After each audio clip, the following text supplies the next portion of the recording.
Archd. Latest music. All the news worth knowing in the Archdiocese of Adelaide. Here we go. Are you ready? Yeah! Let's get into it. Gentlemen, 3, 2, 1. Archd 107.9 Life FM. It's our pleasure to be here. Happy birthday, Jen. Thank you. Thanks for coming in on your birthday and everything. That's okay. You like the streamers and all the balloons I've put up everywhere? I can't see them, but Okay. yes, I love them. Okay, Thank that's you very better. much. That's better. You see, the magic of radio is that we don't actually have to let on that there aren't actually any balloons and Well, streamers or marching band outside or anything. You know what? like A that. present would have been nicer, James. Okay. Well, here it is. Here's my pretend present. What about the next song will be your present to me? Okay. Here's and that would be a present to you, wouldn't Yes, it? it would. Jen, do you like doing job interviews? No, I absolutely hate them. You know, I have not met one person who's ever gone, yeah, man, I love it. I absolutely love it. And I'll tell you what, a really stressful one. My sister recently went for a job interview. Really, really sort of important job. And she actually had to fly interstate to do the job interview. And that was extra stressful, Yes. I think. I was reading this fantastic thing during the course of the week about job interviews, and it was about the questions that you get asked in job interviews. You know, when you just get asked a question and you sit there and your mind just turns into a big bowl of mashed potato and you go, I have no idea how to answer that question. This lady who works for Career One, you know, the job website, wrote this thing about the 3 most hated questions that people get asked in job interviews and actually good ways to get around them. And Okay. I really, really loved it. The one that she started off with, though, started to talk about, this isn't one of the 3. One woman that had spoken to her said a question from her prospective boss was, he wanted to know how I would react to him banging his fists down on the desk and then did it to demonstrate. That would really, I don't think, even if I did get that job, I'd take. But anyway, the 3 most hated questions ever. Drum roll. So, tell me about yourself. I would probably do exactly that and just giggle. Exactly. And apparently a good way to get around that is to combine a little bit of the personal with the professional and don't spend any more than a few sentences of it. So, for example, if you're going for a call centre job, I was born and grew up in this city, I'm a mad keen gamer, I love to solve problems, which is the reason why I was attracted to this role. That's a really good answer. Okay. You know? Okay, question number 2. Drum roll, please. So what are your strengths and weaknesses? Now, apparently the trick is with this one, and I love the answer to this one. The answer is don't be too cute with weaknesses. Like if someone says, so what are your weaknesses? Don't go, chocolate or shoes. So if that comes out of your mouth, you have to really follow that up very quickly with the real answer to be that you're not just trying to be funny or an egghead. So think about it more apparently in terms of challenges instead of weaknesses. So like a lot of people, I get nervous about speaking in front of a crowd, but I've enrolled in a like public speaking course or a beginner's actors course to try and tackle it. That's the good way to do it. But of course, the most hated one is not one of those. We know what it is. I think at least we do. And the most hated one is, drum roll please. So where do you see yourself in 5 years? This is the really hard one. So if you've got any plans to gain a qualification, throw that one in. People just basically know that your plans are that you want to be there or be somewhere in around that and not sort of aspiring to leapfrog to another position. That was a job corner. We had a study corner with Jen the other week. Last week, yes. And that was just truly awesome.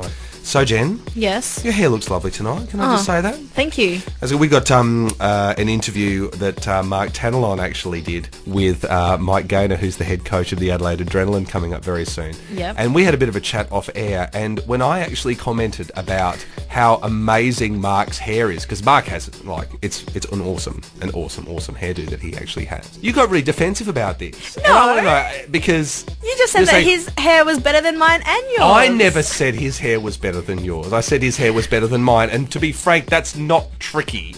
And if anyone wants to see the reason why, both of us. if anyone wants to see the reason why that's not tricky, you can just jump onto our Facebook page at archdradio.com. Have a little look at the picture of little old me and see why Marc's hair, and literally anyone's hair for that matter, would knock mine clean out of the park. But don't look at my hair. Why not? Because that It's photo great is hair. ridiculous. You've got hair issues. You do. That's okay. You do. It's not hair phobia, but it's something else. That's why I shave half of it off. No, but it looks funky, dude. It looks good. You've got to be at one. You've got to love the hair that you have because it looks I love fantastic. my hair. Well, That's why I was offended when you said Mark's hair was better than my hair, because I love my I hair. never said Mark's hair was better than you. I just said I liked Mark's hair. Okay. I don't know what you heard, but what I said was Mark's hair was better. So, I'm sorry. Look, dude, I'm sorry. I mean, it's your birthday and everything. I feel really bad now. I know. Come on. I've rubbed up the wrong way. I better get you, I don't know, some Redken products or something to say I'm sorry. I don't know. Okay. Archd. 107.9. Life FM. Our brand new intrepid reporter in the field. Hey, Jen, we have a new intrepid reporter in the field. Did you know that? Yes, I did. Marc Tanilon from YFC is our new intrepid reporter in the field. Uh-huh. And he was out earlier in the week. He got a chance to interview Mike Deana, who is the head coach of the Adelaide Adrenaline ice hockey team. Interesting. Yeah, very, very interesting, apparently. These guys have won more championships than any other team in the Australian Ice Hockey League, and their captain is actually the most valuable player voted in the whole Australian Ice Hockey League as well, Greg Oddie. But Mark had a chance to have a good long chat to Mike earlier in the week. Here he is. Okay, so here we have Coach Mike Deana of our very own Adelaide Adrenaline ice hockey team, arguably one of the most successful teams in the short history of the AHL. Coach, how are you today? Doing well. It's good. Now, how long have you guys been back in Adelaide? We got back in Sunday night. We didn't have a very good weekend. We unfortunately lost 2 games on the road. We were in the finals of Melbourne Ice last year, but it's actually a new team, the Melbourne Mustangs, that we played last night. They're a new expansion team. They've got some good talent there, and they work really hard. Now, just a bit of background on the game of ice hockey. It isn't really the most common sport in Australia. How would you differ from other sports played here? Well, the biggest thing is that you have to be in an ice rink, and they're not everywhere like footy ovals or anything like that. But overall, it is one of the fastest sports in the world. There's a lot of physical contact and a lot of skill out there, which I think Australians really love, and ones that do come out really enjoy watching it. Right, okay. Now, you yourself, how did you get into ice hockey? Well, I'm from Anchorage, Alaska originally, and pretty much from the first time I knew about ice hockey from a very young age. I was playing ice hockey at 3.5 years old, and I've been playing ever since. So 3.5 is quite young. A lot of us can't even start running at the age of 3.5. Ice hockey is more recognized in America to be more popular with the NHL. Now, I believe the team roster this year has been filled with a lot of international players. Now, what impact does this bring to the team this year? We had probably 2 impact imports this year, and you're allowed to play 4 in a game, but have 6 on your roster. And we have 6 good imports, and and I think they're going to put a lot of impact in. They come from all over the world. We've got guys from Finland, Canada, United States, and even Great Britain, which isn't recognized as a hockey powerhouse, but these guys are very good. Your team captain is Greg Oddie. I believe he was the MVP of the Australian Ice Hockey League last season. Now, if you could tell us a bit of background about him. I heard he recently got married. Yes, he got married to another radio person, Jody Blewett, that he got married in Bali over Easter. How do you think the team has matured since last year? We train a bit more than we did last year. We're going to be physically stronger than we were last year. And everyone's older. We had the youngest team in the league last year. Now the new expansion team's the youngest team, but we still have a really good, strong Australian group and really good imports coming into the team, and we're just trying to find that gel right now. You just mentioned earlier that you recently had a newborn. How is it to balance your family time coaching a group of young men? Yeah, it is a bit of a juggle, but I'm lucky in that I have a great job. I'm in Metropolitan Fire Service is my other main job, and I'm able to swap shifts with people and do stuff around that, so it works out all right, but it is a juggle and balance. Trying to get up and when you're being up all night and stuff like that. It's still, like I said, my job is really good in the fact that it has a good balance, work-life balance, so I'm really happy with that. I guess what inspiring words would you give to young athletes out there who want to make it big into maybe ice hockey teams or other sports? Yeah, if you put in the work in place and do the smart things, don't get yourself caught up in other stuff, you can succeed. And sometimes it doesn't happen. Some people it happens quicker for, others it doesn't. But it is the journey that you move on is going to get you to where you want to be in life. Archd. 107.9. Life FM. One Way Road, John Butler Trio, listening to Archd 107.9 Life FM here on this wonderful Saturday night. This night of Jen Packus's birthday. Happy birthday, Jen. Thank you, thank you. Are you having a party tonight? Are you going back to a party? Not tonight. I've actually got an exam this weekend. Take-home exam, so... Oh, dude, that's no good. Next weekend. No good at all. Hey, I saw some other interesting news this week. Tell me about besides the job thing. Okay. This was really funny, though, I gotta say. This happened in New Zealand. This blew me away. I couldn't believe this happened. It reminded me a lot of that guy who sued the manufacturer of Winnebago when he actually set his cruise control when he got onto the highway, then went into the back to make himself a cup of coffee. Uh-huh.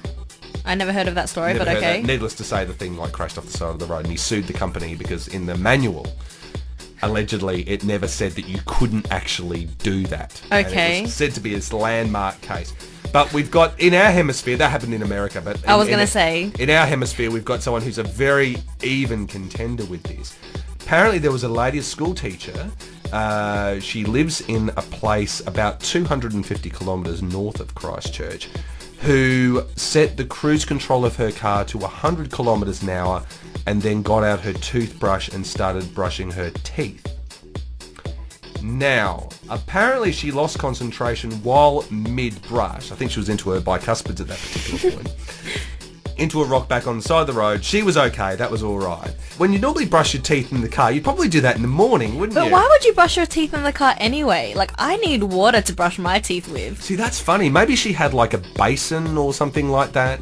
Maybe there's a drink kind bottle of, on the side. A drink bottle on the side. I mean, I don't spend a great deal amount of time in the toiletry aisle of my supermarket, but are there kind of brush your teeth on the go kits that you could get, you know? So, I don't understand that really. Doesn't really make much sense. It's a bit strange. Hey man, did you get a chance to hang out? We were just talking a little bit off air, and you were hanging out with a Bieber entourage. Yes, not Bieber himself, unfortunately, but I did hang out with a couple of guys from Legacy, who are his backup singers. Okay, but they're also a band in their own right, aren't they? Not a band, but they're an a cappella group. Okay. And yeah, they're pretty famous. Go look them up on Facebook. Yeah, we do that. I mean, That's not right. Facebook, sorry, YouTube. Yeah, that'd be cool. And we'll actually find some clips and we'll stick them up on our Facebook page as well. So you just need to look there. We're gonna try and get some of those songs on the show too. I think. Yeah, they're really awesome. They really are. That'd be fantastic. So and they're fairly cool, regular people. Or? Yeah, they're like really down to earth, and like they were just telling me about the tour life and all of that, and it was just quite interesting. Yeah. That sounds very, very cool. But no Bieber. No Bieber. I like Bieber. nearly cried when he left. Okay, nearly cried. Is that true? Is that Well, verbatim exactly right? I literally nearly cried at the airport when he didn't turn up. Ah, yes. And then he snuck in through the back or something, Yes, didn't yes. he? Yeah, see, that's just wily, isn't it? Well, it's Justin Bieber. Don't get me wrong. He's amazing. Okay. I know you think he's amazing. He does do good music, don't get me wrong, he does do good music, but look, I didn't cry. Let's just put that one down for the record. Okay, cool. I just wanted to quickly get in, we're getting a bit closer now to the Archdiocesan Youth Ministry Conference. I won't go on about it, but it's on Saturday the 18th of June. It's only $30 and it covers registration and lunch. It's got great speakers, lots of workshops, lots of different things going on. It's at the Catholic Education Office in Theberton. Go to our Facebook page. The link is there. Young People Here and Now Youth Ministry Conference. Just pull that up and it's got all the details on it. That is basically it from us. Please be sure to log into our Facebook page at archdradio.com. We've also got all the previous shows and photos, and jump on, become a friend, song requests and all that kind of stuff. We'd love to hear from him. We'd love to get involved. We're going to kick it out with some global DJs. Thank you very much. And happy birthday, Jen. Hope you have a lovely rest of your day. The little bit left.